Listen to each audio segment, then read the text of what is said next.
हूर बिना कुछ सोचे समझे उस तरफ बढ़ती है और सब लोग भी अभी उसके पीछे आते हैं।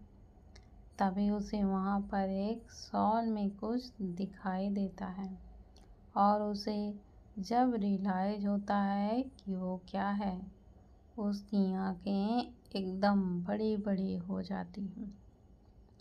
वह झट से उस शॉल को खोलती है जिसमें हूर को वो बच्ची दिखती है। इस वक्त उस बच्ची का पूरा चेहरा और साथ में उसकी बॉडी भी बहुत लाल हो चुकी थी। उसकी सांसें थोड़ी सी धीमी चल रही थीं। उस हॉल में एक बहुत ही छोटी सी बच्ची को देखकर उन लोगों को जैसे कोई झटका सा लगता है। तभी वो उस बच्ची को उस शॉल से निकालकर अपनी गोद में उठाती है और जैसे ही उस बच्ची की बॉडी हूर के टच में आती है, हूर एकदम से डर जाती है और आदित्य की तरफ देखते हुए अपनी डरी सी आवाज़ में उससे बताती है, आदित्य देखो, इसकी पूरी बॉडी जल रही है। हूर की बात को सुनकर आदित्य भी डर जाता है और उसके साथ वो सब लोग भी। तभी आदित्य हूर से उस बच्ची को लेता है और फिर उस बच्ची के माथे को टच करते हुए उनसे कहता है, हाई फीवर है यार, और ये बहुत ज़्यादा छोटी है जिसकी वजह से अभी यह बेहोश है बच्ची। हमें इसे यहाँ से लेकर जाना होगा। तभी आदित्य आयुष से पूछता है, पर ये बच्ची है किसकी? और हमारे जाने के बाद अगर इसके पेरेंट्स यहाँ पर इसे ढूंढते हुए आए तो? तभी निशा आयु को घूरते हुए उससे कहती है, अगर उन्हें आना होता तो कब का आ चुके होते, और आयु कोई भी अपने बच्चे को इस हालत में यहाँ छोड़कर कैसे ही जा सकता है। मुझे नहीं लगता कि उसके पेरेंट्स अभी आएंगे भी। और आदित्य भाई ठीक कह रहे हैं, हमें यहाँ से चलना चाहिए। बहुत छोटी है बच्ची, कम से कम 1.5 या फिर 2 महीने के आसपास ही होगी। सब अपना सिर हिलाते हैं और वो सब वहाँ से निकल जाते हैं और वो गुंडे वहाँ आते हैं। वो वहाँ सबसे थोड़ी पूछताछ भी करते हैं पर उनके हाथ कुछ भी नहीं लगता। वहीं दूसरी तरफ आयु, निशा और आदित्य हूर अभी एक ही कार में थे। आयु निशा के साथ आगे वाली सीट में था तो आदित्य हूर के साथ बैक सीट पर। इस वक्त वो बच्ची हूर के पास थी और हूर ने उसे अपने सीने से लगा कर रखा था। उस बच्ची को ऐसे देखकर अभी हूर रोने लगी थी और आदित्य उसे समझा रहा था। तभी हूर रोते हुए आदित्य से कहती है, हादो देखो कितनी छोटी सी है ये, और कोई कैसे इतने छोटे बच्चे को अकेले छोड़कर चला जा सकता है। मैं 5 साल की थी जब मम्मा मुझे छोड़कर चली गई और इतनी बड़ी होने के बावजूद भी मुझे खुद को संभालना बहुत ही ज़्यादा मुश्किल हो रहा था। तो ये कितनी ज़्यादा छोटी है, ये बेचारी अपनी माँ के बिना कैसे ही रह पाएगी, और अभी इसे इतना फीवर है। आदू आप खुद क्यों नहीं चेक कर रहे हो इसे? आप भी तो डॉक्टर हो ना, तो प्लीज़ देखो ना। तभी आदित्य हूर को शांत कराते हुए उससे कहता है, हाँ एंजल, मैं भी डॉक्टर हूँ पर ये बहुत ही ज़्यादा छोटी है, तो ऐसे में हम इसे किसी चाइल्ड स्पेशलिस्ट को दिखाना होगा और हम इसकी जान के साथ कोई भी रिस्क बिल्कुल भी नहीं ले सकते ना। मैं कुछ चाइल्ड स्पेशलिस्ट से बात की है तो वो इस बच्ची को बहुत केयरफुली ट्रीट करेगा। हूर अपना सिर हिलाती है और उस बच्ची को अपने और करीब लाते हुए अपने सिर को आदित्य के सीने पर रख लेती है। तभी आदित्य आयु की तरफ देखते हुए उससे कहता है, भाई प्लीज़ थोड़ा सा जल्दी चलाइए ना। आयु अपना सिर हिलाता है और गाड़ी की स्पीड को बढ़ाता है। उनकी गाड़ी के पीछे बाकियों की भी गाड़ी थी और वो लोग भी उन्हें फॉलो कर रहे थे। कुछ ही देर में वो लोग 7 हिल्स हॉस्पिटल पहुंच जाते हैं और आदित्य उस बच्ची को लेकर सीधे डॉक्टर कुश के कैबिन में जाता है। वो आदित्य के साथ अंदर होती है तो बाकी सब बाहर वेट कर रहे होते हैं। कुछ देर बाद कुश उस बच्ची को चेक करके उन दोनों के आगे अपनी चेयर पर बैठता है तो वो दोनों भी अभी बेसब्री से उसके कुछ कहने या फिर बोलने का वेट कर रहे थे। वो बच्ची अभी आदित्य के पास थी। तभी आदित्य अपनी प्लेन आवाज़ में कुछ से पूछता है, कुछ सब ठीक तो है ना इस बच्ची के साथ। तभी कुछ बिना बातों को गोल गोल घुमाए हुए ही आदित्य साथ में हूर को बताता है, नहीं, जब मैंने इस बच्ची को चेक किया तभी मुझे अंदाज़ा आया था कि ये प्रीमेच्योर बेबी है और पैदा होने के बाद से अब तक इस बच्ची का ठीक से ध्यान नहीं रखा गया है।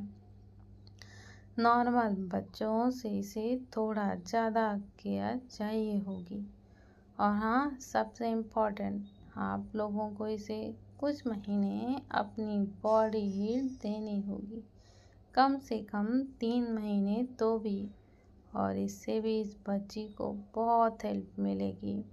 अब रही बात मिल्क मतलब मदर मिल्क की, तो आई थिंक इट्स इम्पॉसिबल, क्योंकि उसकी माँ का तो कुछ पता ही नहीं है। पर एक प्रीमेच्योर बेबी के लिए उसकी माँ का दूध सबसे ज़्यादा ज़रूरी होता है। कुछ की ये बातें सुनकर उन दोनों को अभी हेल्पलेस फील हो रहा था।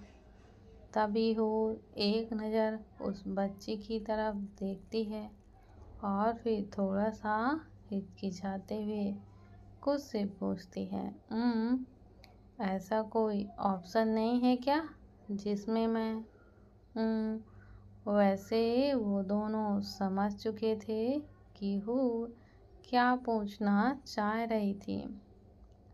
तभी कुछ एक नज़र आदित्य की तरफ देखता है और तभी आदित्य सबसे पहले उसकी गोद में सोई उस मासूम सी जान को देखता है और फिर उसकी तरफ देखते हुए अपना सिर हिलाता है। आदित्य की परमिशन मिलते ही कुछ हूर से कहता है, ऑप्शन है हूर, एक मेडिसिन है जिससे ये मिल्क प्रोड्यूस हो सकता है, पर उस मेडिकल को आपको डेली 15 दिन तक लेना होगा। तभी हूर बिना एक सेकंड भी वेस्ट किए हुए उससे कहती है, ओके, मुझे मंजूर है, आप प्लीज़ वो मेडिसिन्स मंगवा दो।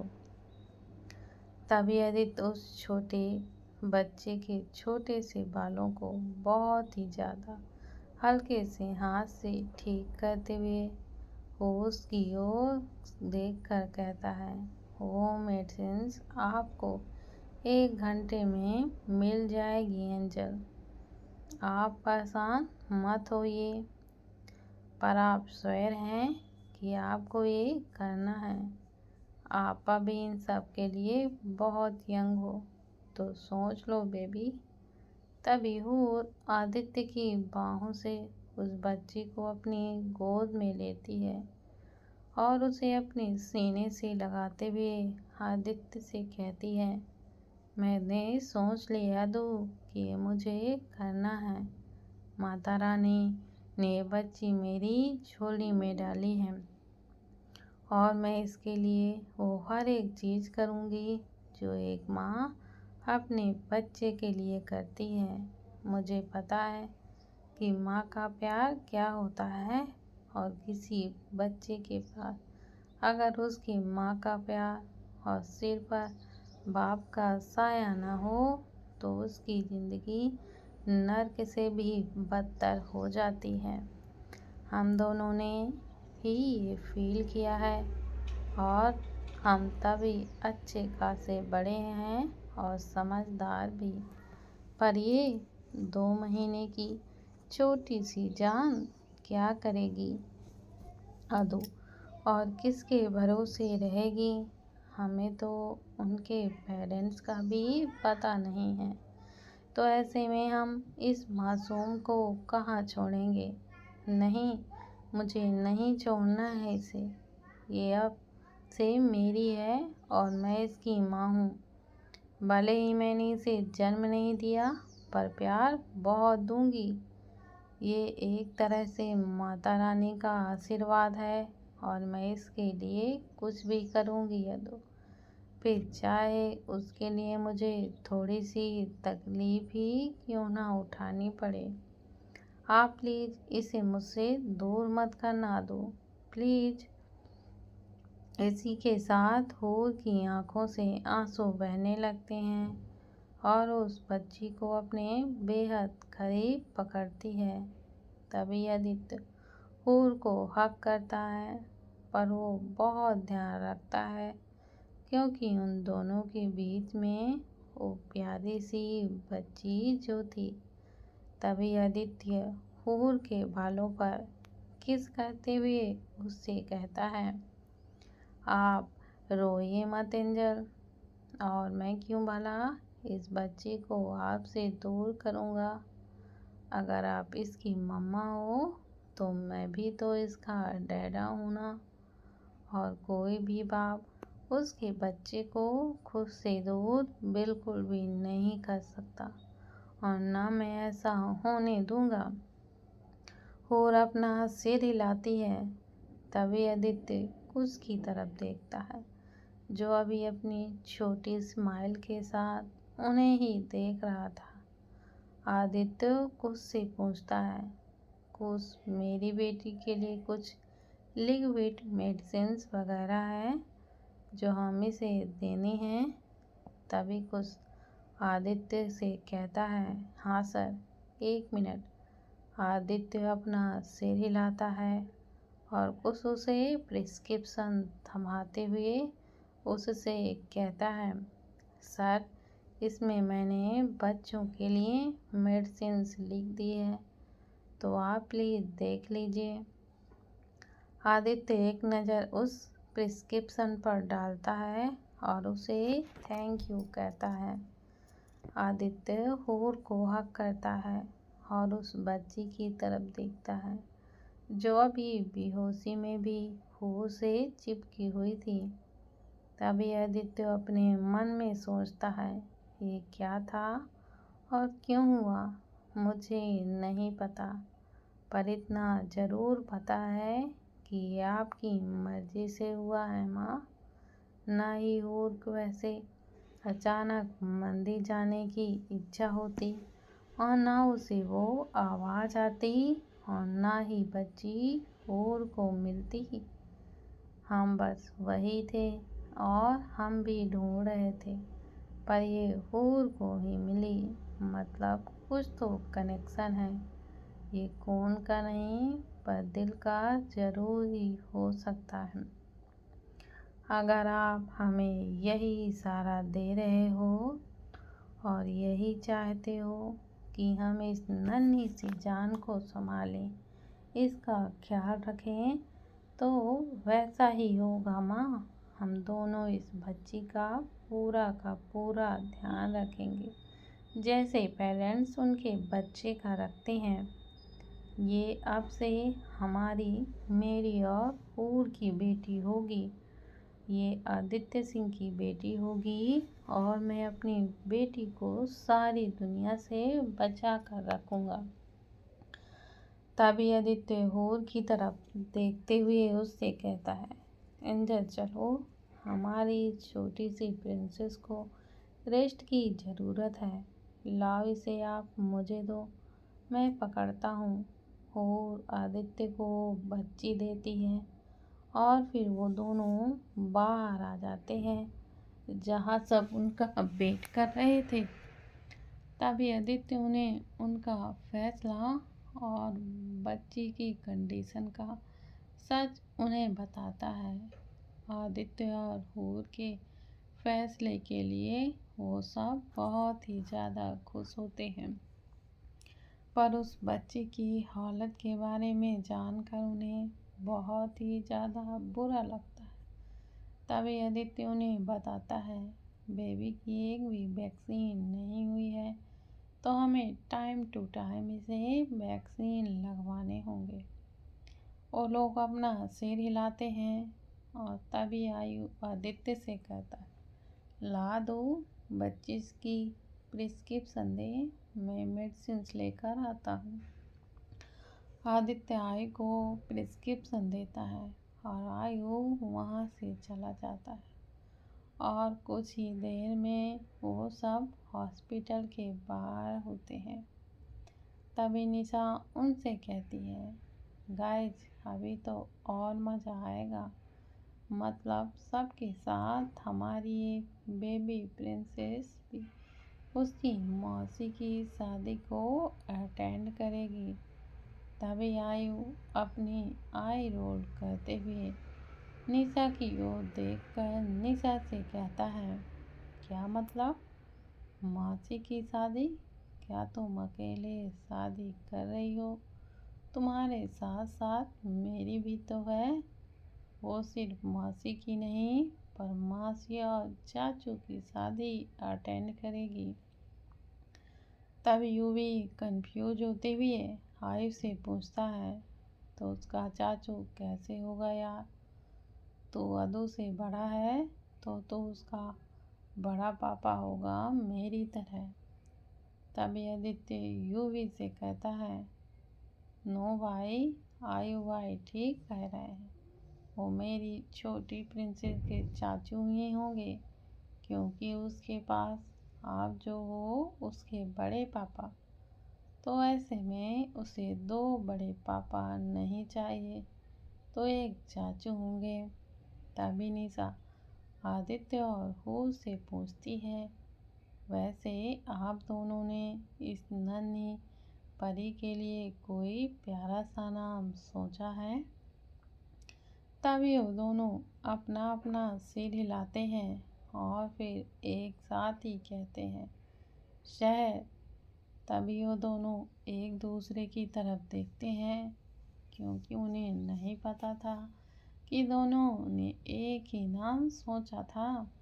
तभी अलीना आदित्य और हूर को चिढ़ाने के लिए उनसे कहती है, वैसे हम सबको ये तो पता था कि आप दोनों के दिल एक हैं और साथ में धड़कते हैं, पर हमें ये नहीं पता था कि आप दोनों सोचते भी एक जैसे हो। मतलब दोनों ने एक ही नाम डिसाइड किया है। शहर, कितना प्यारा नाम है ये, तो अभी उसकी मीनिंग्स भी बता दो। तभी हूर आदित्य की तरफ देखती है और वो अपना सिर हिलाते हुए अलीना और बाकी की तरफ देखकर सबको बताती है, शहर का मतलब सुबह, और ये बच्ची हम दोनों की लाइफ में एक नई सुबह की तरफ ही तो आई है ना, जहाँ चारों तरफ एक तेज रोशनी होती है और साथ ही एक जोश और जुनून भी। इसके आने से हमारी ज़िंदगी एक नया मोड़ ले रही है और ऐसे ही हमारी लाइफ में भी एक नई सुबह होगी ना। हमारा भी अभी इस बच्ची के साथ एक नया जन्म होगा, एक माँ बाप के रूप में। अब साथ अब तक हम दोनों हमारे लिए जी रहे थे, पर अभी हमारे साथ साथ इसके लिए भी तो हम दोनों जिएंगे। तभी आदित्य उस बच्ची की तरफ देखता है और उसके छोटे से माथे पर किस करते हुए उससे कहता है, वेलकम टू आवर फैमिली शहर आदित्य सिंह। आपको यहाँ सबसे बहुत बहुत सारा प्यार मिलेगा। I know we love you baby. भी शहर के माथे पर किस करती है। तभी भी उनसे कहता है, हम सबको भी उस छोटी सी परी से मिलना है, पर अभी नहीं, कल सब इससे अच्छे से मिलेंगे। अभी चलो सब चलते हैं, लेट हो गया है। इसी के साथ वो सब वहाँ से अपने अपने घर जाने के लिए निकलते हैं और वो तीनों हूर, यूवी और आदित्य पैराडाइज के लिए निकल जाते हैं। तो वहीं आयु निशा को उसके घर छोड़ने के लिए चला जाता है।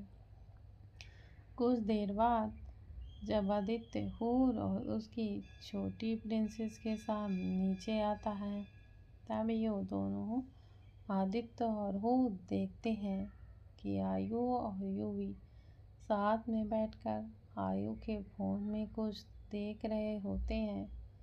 तभी आदित्य अपने दोनों भाइयों की तरफ आते हुए उनसे पूछता है, अरे आप दोनों ऐसा क्या देख रहे हो फोन में, जो आपको टाइम का भी पता नहीं है।